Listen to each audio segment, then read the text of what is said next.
Hello and welcome to Platinum Soul on Display, brought to you by the Heka Collective. I'm your host, Tim Otanami, and tonight we'll be taking a look at a beloved title from renowned developer and publisher Capcom, Devil May Cry 3.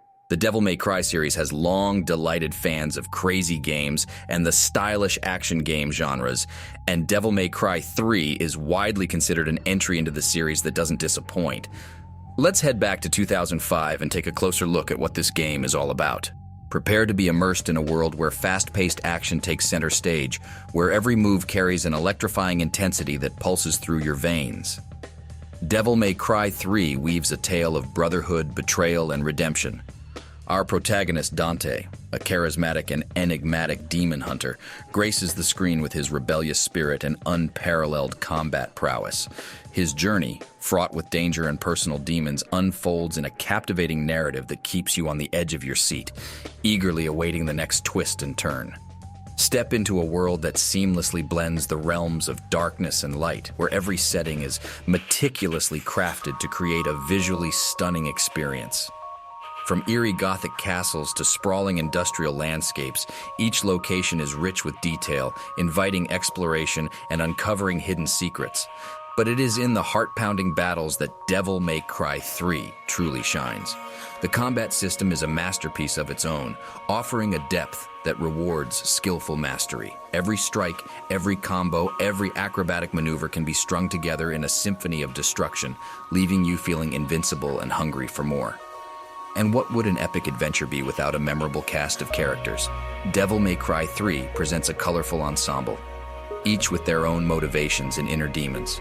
From the enigmatic Virgil to the mischievous Lady, these personalities intertwine and clash, adding layers of complexity to an already captivating tale.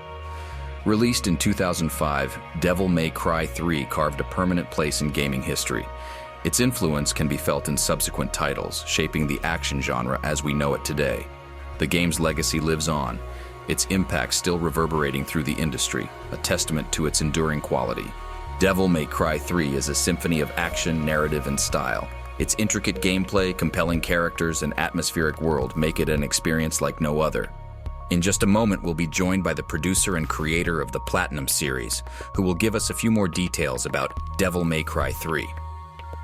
Harlem is a producer and designer for content from the Heka Collective, including the curated media list, Good, Maybe Great, and the ongoing comic series, Neon Seed, Babylon. Additionally, Harlem is a trophy hunter with an impressive collection focused on action and fighting games with many other interesting gems throughout. He joins us now to discuss Devil May Cry 3. Harlem, tell us about the game. I think I got this platinum in April 2021. What I can remember, that's what the site tells me at least. But I had played the PS2 and PC version previously. The PS2 version was very important to me, I think, as a little kid, because I was like 7 or 6 when I got it. My father got it for me. And if you remember back time, Devil May Cry 3 came with a bug. On PS2, if you selected normal, would actually put it on the hardest difficulty mode, if I remember well. So that was a painful but well-learning experience about these types of games, because it was very tough for a kid. Sure. So it's a pretty hard platinum to get? I wouldn't say hard, because I'm really used to it. Like the site calls it a 6 out of 10, and I would say it's a 5 out of 10. But I'm more of I know the ins and outs of the combat system, I guess. I think the most difficult trophy, I think it's like beating the hardest mode. I think it's the Hell Hath No Fury, which is finish the game on Dante must die with any character. And if you don't use the broken ass Super Dante version, and even if you do, to some people this is gonna be hard as hell for them. To me, it was like okay. I think the only boss who gives me trouble in this mode without the super mode is Virgil itself, because Virgil is like crazy at the end of this game, and I really love it. But overall, I'd give it like a 5 out of 10 for someone who is skilled at action games. It doesn't have anything really substantial, but it's a wild ride. This game basically like revolutionized the hack and slash world of video games with all of the crazy cancels, the combos, and it's just a great game overall. Even from a narrative standpoint, I feel it's just like a classic. Like the red guy going against the blue guy. Every other good hack and slash game these days just takes so much of this template today.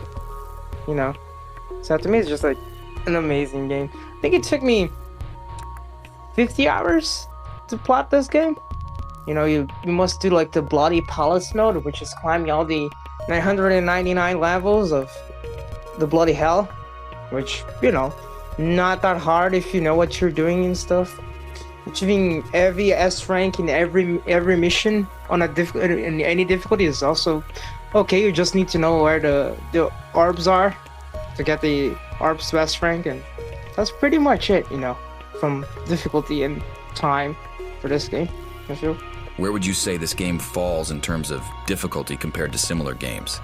God of War is like the easiest for this genre. Like, you can plot the entire God of War series and it would be like a 2 out of 10, and this is more in the middle. So like the 5. It's like between, I guess, I know, something like God of War Ascension and Bayonetta, like, as being a little bit harder than it.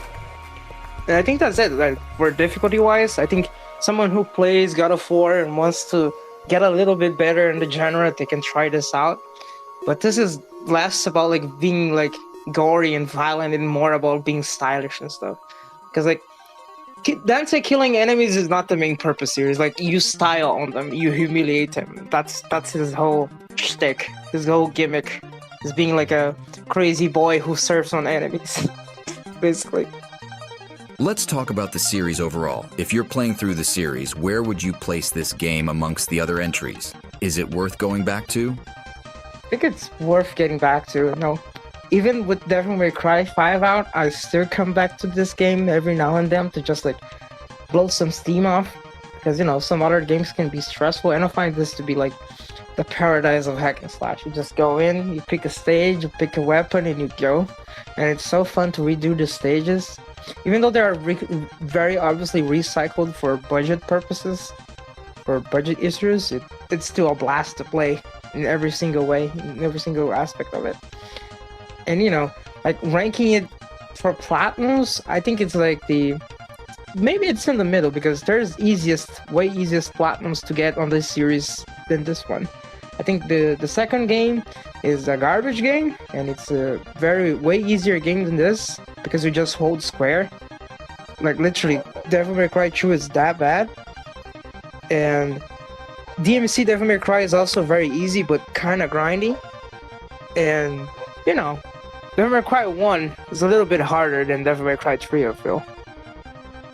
And 4 and 5 are way harder, I gotta tell you. 5 is harder than Devil May Cry 3, and Devil May Cry 4 is the hardest one, I feel. Devil May Cry 4 Platinum is just ridiculously grinding and hard. Like, it's like an 8 out of 10, basically.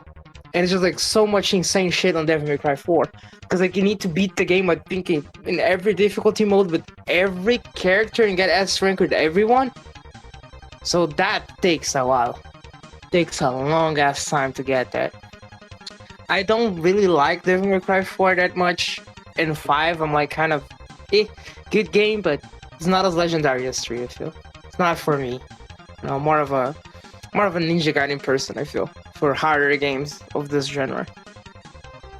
I would like to mention that on the PSN profiles, which is the site we use to see rarity and stuff, this game sits in 8.80%, which is very high. Like, for a game like this is very high. And I think that just this game having this level of completion on this side just shows how much of a good game it is, even if it's a little bit on a little bit on the harder side of things, I would say.